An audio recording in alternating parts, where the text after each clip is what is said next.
All right, let's jump right in. We're going to talk about that invisible force, that silent villain that holds so many of us back year after year. Today, we're not just going to give it a name. We're going to give you a game plan to finally defeat it. And it all starts with this one powerful idea. There's a silent villain at play here. Yeah, it doesn't show up with a loud bang. It's sneaky, but man, is it effective at stopping you from getting the results you say you want. So, what is this silent villain? Well, you already know its name, procrastination. It's that quiet little force that makes sure this year is just a carbon copy of last year, which, let's be honest, was probably a repeat of the year before that. But here's the thing, and this is a big one. We've been looking at this problem completely wrong. This is the big shift in thinking we're talking about today. See, procrastination is not a character flaw. It's not about you being lazy or undisciplined. It's an emotional response. And trust me, understanding that one little distinction, it changes everything about how you fight back. So let's get right to it and bust one of the biggest myths out there. We tend to throw procrastination and laziness into the same bucket, right? But they are completely different animals. And figuring out that difference, that's your first real step to breaking the cycle for good. Okay, so check this out. Here's the key difference. Laziness is basically apathy. You don't do something and you honestly don't really care. Procrastination? Oh, that's a whole other story. It's an active process. You know you should be doing something, you put it off, and then it just eats away at you, creating the storm of guilt and anxiety. Does that sound a little too familiar? So if it's not laziness, what is it? Here's the crazy part. Procrastination is actually your brain trying to be your friend. I know, it sounds weird. It's trying to protect you from something uncomfortable, like a big, scary task. It's steering you away from that fear of failure, or the fear of what other people will think, or just being paralyzed by perfectionism. And where does it steer you? Towards the easy stuff, the instantly pleasurable things, like scrolling through your phone or watching just one more episode. Okay, so if procrastination is an emotional reaction, then what's pulling the trigger? Turns out there are 3 major interferences that keep this whole cycle going. Let's break them down one by one. First up, we have what's called internal interference. And yeah, this is that little voice inside your head. You know the one. It's constantly whispering doubts. What if I fail? I'm not ready for this. What if people think it's terrible? That little conversation creates doubt, and you know what doubt leads to? Total paralysis. Next up, number 2 is external interference. Think about your environment, a messy desk, a noisy room, the constant pinging from your phone and emails. You're trying so hard to focus on what's actually important, but your surroundings keep yanking you towards things that feel urgent but really aren't. Your focus is just getting hijacked over and over again. And the third one? Oh man, we all know this one way too well. Technological interference.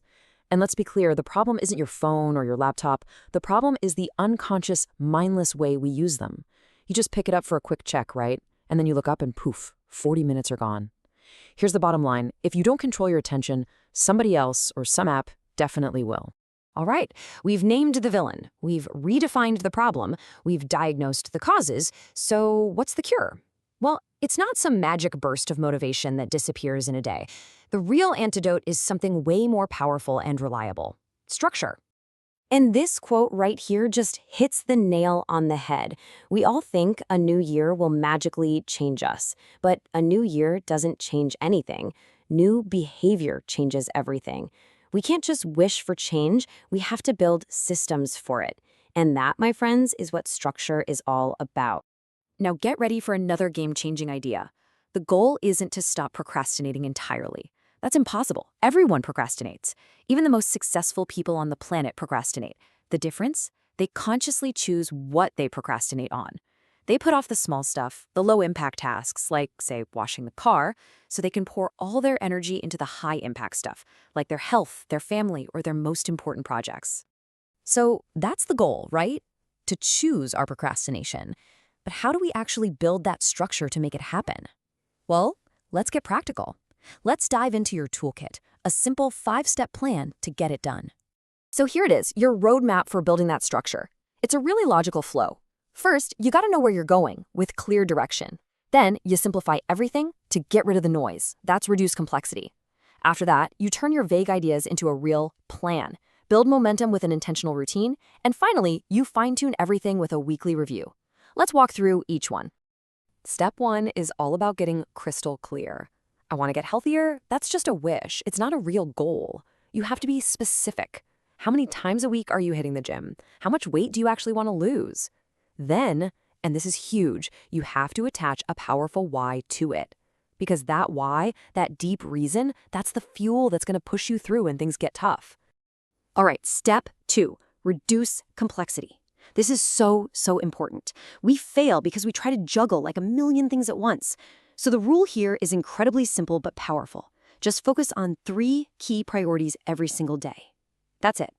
1 for your health, 1 for your relationships, and 1 for your main work or project. Just 3. That's what focus looks like. That's how you actually get things done. Okay, on to step 3. You have to remember this. An idea in your head is not a plan. It's just a thought, and thoughts have no real power. You have to get it out of your head and onto paper. Write down your goal. Break it down into tiny, almost laughably small actions. And then, and this is the magic step, you schedule those actions in your calendar.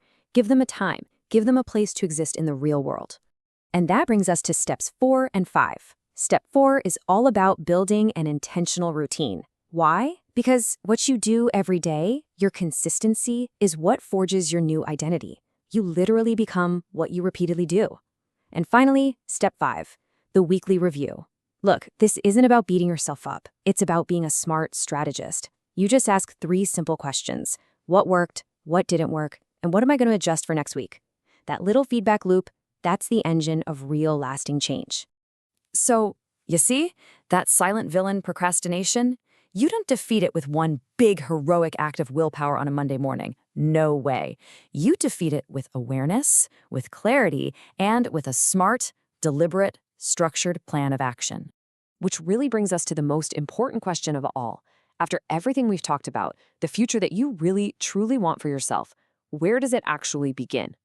It begins right here, in the very next small, intentional decision you make. Not tomorrow, not next week, definitely not on January 1st. It starts right now. So start small, but please, start today.